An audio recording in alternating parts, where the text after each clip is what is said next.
Hello আমার দুষ্ট প্রিয় মিষ্টি বন্ধুরা, তোমরা সকলে কেমন আছো? বন্ধুরা, তোমাদের জন্য নতুন একটি গল্প নিয়ে চলে আসছি। বন্ধুরা, তোমরা আমাকে যে পরিমাণ সাপোর্ট করেছো সেটা বলার মতো ভাষা নেই আমার কাছে। বন্ধুরা, গল্পটি না টেনে শেষ পর্যন্ত দেখলে আশা করি তোমাদের দাঁড়িয়ে যাবে এবং তোমরা হাতের কাজ করতে বাধ্য হবে। চলুন বন্ধুরা, গল্পটি শুরু করি। জুলেখা স্কুল থেকে ফিরছে একটু আগেই। বেলা দুপুর গড়িয়ে এখন বিকেল হওয়ার অপেক্ষায়। প্রমুখ প্রতিদিনের মতোই আজও 1-2টায় ঘুম থেকে উঠে শাওয়ার নেয়। জুলেখার তৈরি করে রেখে যাওয়া নাস্তা খেয়ে জরুরি কাজে বেরিয়ে যায় বাসা থেকে। সিরাত প্রমুখ চলে যাওয়ার একটু পরেই ঘুম থেকে উঠেছে। চারপাশে জোহরের আজানের সুরে ঘুম ভেঙে যায় তার। এরপর আড়মোড়া ভেঙে বুঝার চেষ্টা করল কোথায় সে। তখন কালকের ঘটনা মনে পড়তেই নাক টেনে কাঁদছে। মনে তার মায়ের জন্য হাহাকার। জুলেখা স্কুল থেকে ফিরে ড্রেস খুলে ড্রয়িং রুমে এসে বসল। হঠাৎ গুনগুনিয়ে কান্নার আওয়াজে প্রমুখের রুমে উকি দেয়। কপাল কুঁচকে দেখল সিরাত আগের পোশাকেই হাঁটু গেড়ে বসে কাঁদছে।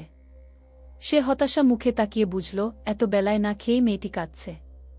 সে প্লেটে নাস্তা নিয়ে আসলো সিরাতের কাছে। সিরাতের সামনে প্লেট নিয়ে হাসি মুখে বলল, অল্প খাইয়া নেন ভাবি, অনেক বেলা হইছে, কাঁদলে কি হইব? সিরাতের নড়চড় নেই, আগের মতোই জেদ নিয়ে বসে বসে কাঁদছে। জুলেখাও হাল ছাড়ার পাত্রী হয়। কয়েকবার ঘ্যান করল খাওয়ার জন্য। শেষে হাতে রুটি আর ডিম পোজ নিয়ে সিরাতের মুখের কাছে ধরল। বলল, না খেয়ে থাকলে কি হবে ভাবি? আপনি অসুস্থ হবেন, আমাদের কিছুই হইব না। বিয়ে যখন হয়ে গেছে মানিয়ে নিন। ভাইজান খুব ভালো, একবার ভাইজানকে বুঝলে আজীবন শুধু সম্মান আর ভালোবাসতে ইচ্ছে করবে। জুলেখা মুগ্ধ হয়ে বথা বলেই হাসল। দুহাত দ্বারা সিরাতের মুখ উপরে তুললেই সিরাত ফুঁসে ওঠে। চোখ গরম করে এক ঝটকায় জুলেখার হাতের রুটি ছিটকে দূরে ফেলে দিল। সামনে প্লেটোর আগে জোরে ধাক্কা মেরে ফেলল। জুলেখা ভয় পেয়ে গুটিয়ে যায় সিরাতের ভয়ঙ্কর রাগে। আমি খাব না, আর একবার আমার কাছে আসলে সব ভেঙে ফেলব। সিরাত উঠে রাগে হিরহির করে। দুই হাতে সারা মুখের পানি মুছে শক্ত গলায় বলল, ভাইজানের হয়ে সাফাই গাইতে খুব ভালো লাগে? তার মতো গুন্ডাকে নিয়ে এতই আহ্লাদ? সিরাত মাথা চেপে বিছানায় বসল। দীর্ঘশ্বাস ফেলে মাথা উঁচু করে তাকাতেই চোখে পড়ল প্রমুখের দুই হাত পকেটে গুজে রাখা ছবির দিকে। স্টান হয়ে দাঁড়িয়ে মুখে ঝুলিয়ে রেখেছে মৃদু হাসি। মুহূর্তেই সারা দেহ জ্বলে যায় সিরাতের। রাগে এলোমেলো দৃষ্টি ফেলল সে। পরক্ষণেই পেয়ে গেল কর্নারে রাখা জগ ভর্তি পানি আর গ্লাস। সে এগিয়ে যায় সেখানে। হাতে গ্লাস শক্ত করে ধরেই জোরে বাড়ি মারল প্রমুখের মুখ বরাবর। মুহূর্তেই ছবিটি ভেঙে টুকরো টুকরো হয়। কাচের টুকরোগুলো ছিন্নভিন্ন হয়ে ছড়িয়ে ছিটিয়ে পড়ল আশেপাশে। সিরাত চোয়াল শক্ত করে হাঁপাচ্ছে। এই লোকের হাসি তার সহ্য হচ্ছে না। সব তছঞ্চ করে ফেলতে মন চাইছে। জুলেখা তার আচরণে ভয় পেয়ে যায়। দৌড়ে রুম থেকে বেরিয়ে ধকধক করে পানি খেল। বুকের বা পাশে হাত রেখে শ্বাস নিল কয়েকবার। এরপর সোফায় বসে মনে পড়ল প্রমুখকে জানানো উচিত। তৎক্ষণাৎ কল করেই বলল, ভাইজান, কই আপনি? ভাবি পুরো পাগল হয়ে গেছে। প্রমুখ জরুরি মিটিংয়ে ছিল। এমনিতেই মেজাজ বিগড়ে আছে। সে চোখ বন্ধ করে গম্ভীর স্বরে বলল, ভাবি? কে ভাবি? কি মুশকিল? ভাবি আমাগোর ভাবি, আপনার বউ। বউ? জুলেখা বিরক্ত হয়ে বলল, ধুর, সিরাতের কথা কই? বিয়া করছে, বুড়ে চিনে না গে। প্রমুখ কপাল কুঁচকে কিছুক্ষণ চুপ রইল। জুলেখা কোনো রেসপন্স না পেয়ে বিড়বিড় করে বলল, সারা রাত বউয়ের লাগে থাইকা সকালেই ভুইলা যায়। এই হইল বেড়াগো স্বভাব। সবাই এক রকম। তৎক্ষণাৎ প্রমুখ গলা ঝেড়ে হেয়ালি সুরে বলল, পাগলকে খেপিয়ে দিস না, তার মতো থাকতে দে। আমি জরুরি কাজে ব্যস্ত। অয়থা কল করে বিরক্ত করিস না আগে। জুলেখা অধর কামড়ে বলল, খাইতে কইলাম খায় না, কেমন গম্ভীর হয়ে বসে থাকে। আমি প্লেট নিয়া খাওয়াইতে গেছি, অমনি আমারে জোরে ধাক্কা দিয়া প্লেট ফালাইয়া দিছে। কি করমু ভাইজান? এভাবে না খাইলে অসুস্থ হইব। প্রমুখ চেয়ারে আরাম করে বসে বলল, কি ছাইপাশ রান্না করেছিস?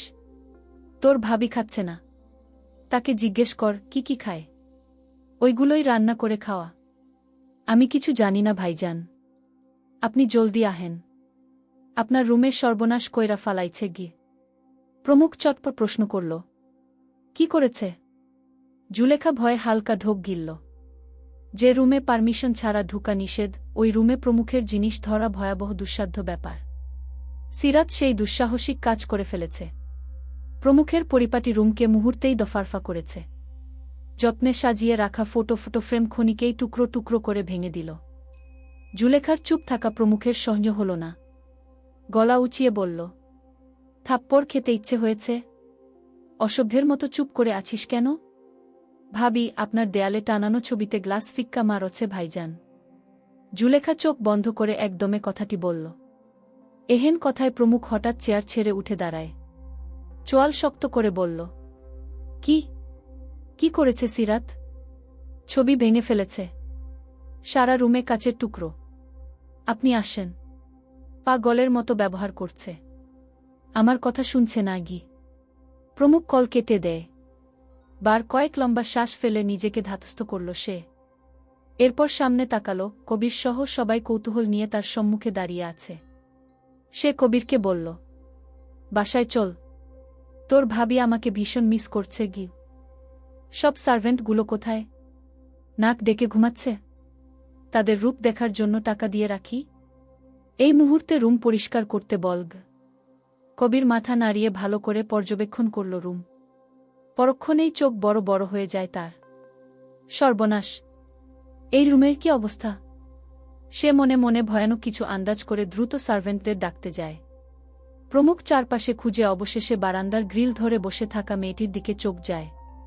স্বস্তির নিঃশ্বাস ফেলল সে। মলিন মুখে সিরাত থেকে থেকে ফুপিয়ে উঠছে। প্রমুখ ফটোর কথা ভুললে এগিয়ে গেল। সিরাতের পাশে বসে বলল, ঘুম থেকে উঠেছ কখন? খেয়েছ? সিরাত জবাব দিল না।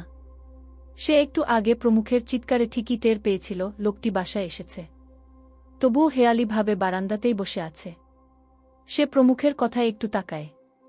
চোখের কুর্নিশ থেকে পানি গড়িয়ে পড়ল এক ফোঁটা।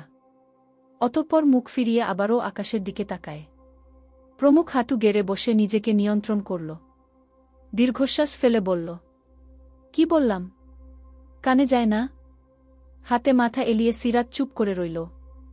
এবার প্রমুখ তেতে উঠে সিরাতের হাত ধরে টেনে উঠাতে উঠাতে বলল, চলো খেয়ে নিবে। বলেছি না, যা ইচ্ছে তাই করবে। তাহলে আমাকে এভাবে পেইন দিচ্ছ কেন? তোমার পা গলানোর জন্য এই সময় বাসায় আসতে হলো। বাসায় কি খাওয়ার জিনিসের অভাব পড়েছে? সিরাত হাত ঝাটকা মেরে ছাড়িয়ে নেওয়ার জন্য উদ্বিগ্ন হয়। নরম গলায় বলল, মায়ের অভাব পড়েছে। প্রমুখ হঠাৎ থেমে যায়। ভুরু কুচকে আচমকাই হাত ছেড়ে দিয়ে তাকিয়ে রইল কিছুক্ষণ। এরপর নিজেকে স্বাভাবিক রেখে বলল, খেতে চলো। আজ যা করেছ ভুলেও নেক্সট টাইম এসব করার সাহস দেখাবে না। বাচ্চাদের মতো পা গলামি একদম সহ্য করব না। তোমার যা খেতে ইচ্ছে করে জুলেখাকে বলবে। সব দায়িত্ব আমি তাকেই দিয়েছি গু। খাবো না গি। সিরাত জেদ নিয়ে কথাটি বলে। প্রমুখ চটে যায়। সিরাতকে টেনে হিচড়ে নিয়ে আসে ডাইনিং টেবিলে। সিরাত তার সাথে না পেরে লাফিয়ে উঠল। প্রমুখের বুকে ধাক্কা মেরে বলল, একদম জোর করবেন না। খাবো না আমি। রাগে ক্রুদ্ধ হয়ে এটুকু বলেই থামল। এরপর তিরিক্ষি মেজাজে বলল, শুনেছেন? খাবো না। প্রমুখ রেগে যায়। এ মেয়ের এত বড় গলা। অসহ্য লাগছে তার জীবন। মনের কাছে হেরে একই ভুল করে ফেলল। ভুলের মাসুল দিতে হচ্ছে। জেনে শুনে ঝাল মরিচ বাসায় নিয়ে আসলো। কি দরকার ছিল বিয়ে করার? হাত মুষ্টিবদ্ধ করে সিরাতের বাহু ধরতে যায়। সিরাত ভয়ে এক পা পিছিয়ে গেল। হঠাৎ মাথায় বাঁচার উপায় আসতেই সে সামনের পানির গ্লাস নিয়ে প্রমুখের মুখ বরাবর ছুঁড়ে মারে। আকস্মিক ঘটনায় হতবিহ্বল হয়ে গেল প্রমুখ। তাদের কথা কাটাকাটিতে কবির সহ আরও দুজন লোক কর্নারে দাঁড়িয়েছিল। তারাও অবাক চোখে তাকিয়ে রইল। আশ্চর্য কাণ্ড ঘটিয়ে এবার সিরাতও হতবাক। ভয়ে জড়সড় হয়ে হালকা ঢোক গিলল। প্রমুখ এবার দিক হারায়। মস্তিষ্ক গরম হয়ে গেল মুহূর্তেই। চোখ বন্ধ অবস্থায় ডান হাতে মুখ মুছে সে রাগে ক্রোধে ধমকে উঠে বলল, সিরাত, অতিরিক্ত করছো তুমি। চোয়াল শক্ত করে থামল সে। এরপর বলল, কবির, সিসি ক্যামেরায় দেখ শাশুড়ি আম্মা কি করছে। এই মেয়ে খুব জ্বালাচ্ছে আমায়। শাশুড়ি আম্মার কলিজা বরাবর গুলি চালাতে বল রায়হানকে গু। সিরাত মায়ের কথা শুনে ভয়ে চেয়ারে বসল। মাথা নুইয়ে রেখে অনুভব করল আবারও এক দুঃসাহসিক কাজ করে ফেলেছে। জুলেখা এসে কাচুমাচু করে দাঁড়াল তাদের পিছনে। প্রমুখ বড় বড় শ্বাস ফেলে তীক্ষ্ণ চোখে চেয়ে সার্ভেন্টকে বলল, প্লেটে খাবার নিয়ে এসো। এই মেয়েকে খাইয়ে আমাকে উদ্ধার করো। অসহ্য হয়ে গেলাম। জীবনটা আমার নরক বানানোর জন্য উঠে পড়ে লেগেছে এই মেয়ে। সার্ভেন্ট দুটি চট জলদি রান্নাঘরে যায়। কবির ভয়ে সিটিয়েছিল এতক্ষণ। তার বউয়ে কি করল? সিরাতের সাহস দেখে সে চমকেছে বেশ। সিরাতের সামনে প্লেট রাখলেও এক দানাও মুখে দিল না। কয়েক মিনিট অতিবাহিত হলে প্রমুখ কপাল কুঁচকে ডাকল কবিরকে।